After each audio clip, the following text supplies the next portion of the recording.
তো ভাই নমস্কার ভাই। তো এমনি শরীর ভালো আছে না তোমার? আচ্ছা, তোমার নাম কি তাই? আমার নাম শুভজিৎ বর্মন। আচ্ছা, তোমার বাড়িতে কয়জন আছেন? আমার বাড়িতে 6 জন। 6 জন আছেন। তুমি কোন ক্লাসে পড়াশোনা আমি করছো? ক্লাস 9। একটু জোরে বলবে, হ্যাঁ? ক্লাস 9 আচ্ছা, তো তোমার কি সার্টিফিকেট আছে? আছে। আচ্ছা, তুমি কত পার্সেন্টেজ আছো? 40%।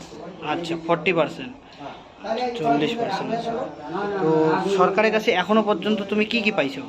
আমি স্কুলে যত কিছু দেয় আর মান্থলি 1000 টাকা দেয়। 1000 টাকা দেয়। তো এই 1000 টাকাটা কত বাড়লে ভালো হয় তোমার দিয়ে? আমার এই পড়াশোনার খরচা চালালেই হয়ে যাবে। আচ্ছা, তুমি প্রতিবন্ধী যে স্টাইপেন্ড আছে, স্কলারশিপ, সেটা কি তুমি পেয়েছো? না, আমি ওটা মানে দুটো ছিল, তো একটা স্কুলের আর একটা প্রতিবন্ধী, তো আমি স্কুলেরটা দিয়েছি, ওটা পেয়েছি। প্রতিবন্ধীটা পাওনি? তো ওটা কি তুমি নেক্সট ইয়ার ওটা আবেদন করবে? নেক্সট ইয়ারে করবো। আচ্ছা, খুব ভালো কথা। তো বাড়িতে বাবা মা সবাই আছে? হ্যাঁ।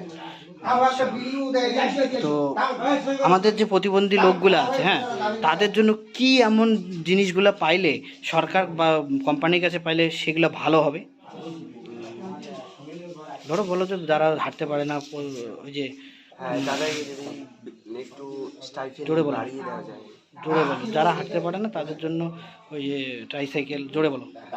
যারা হাঁটতে পারে না তাদের জন্য ট্রাইসাইকেল বা অন্য কিছু ব্যবস্থা দিতে পারে। আচ্ছা, তুমি এটা অ্যাবজর্ব করেছো তো, তারা যারা হাঁটতে পারে না বা ইয়ে করতে পারে না।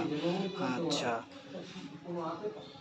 তো হ্যাঁ, তো সরকারের কাছে এতটুকুই আবেদন এবং বিভিন্ন কোম্পানির কাছে আবেদন, যারা এই ভিডিওটা দেখবেন যদি কেউ অনুদান দিতে চান তাহলে এই ভাইকে দেওয়ার সমর্থন হবে।